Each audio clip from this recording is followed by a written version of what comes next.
Hello guys, welcome back to another video of Tactim channel. Hope you guys having a nice day. In this video I'm gonna show you how can you access Meta Business Suite via Facebook page.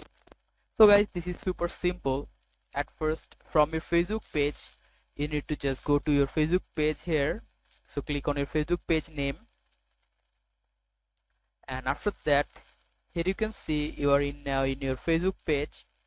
All you need to do is just click on this Meta Business Suite.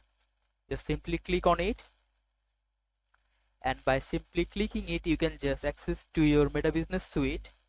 From here you can also go to the URL, which is also business.facebook.com.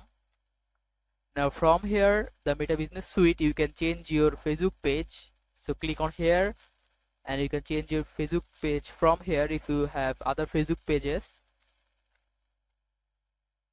So guys, that's how you can access Meta Business Suite via Facebook page. Hope you found this video helpful. If you have found this video helpful, then give a thumbs up and don't forget to subscribe to Tactim channel.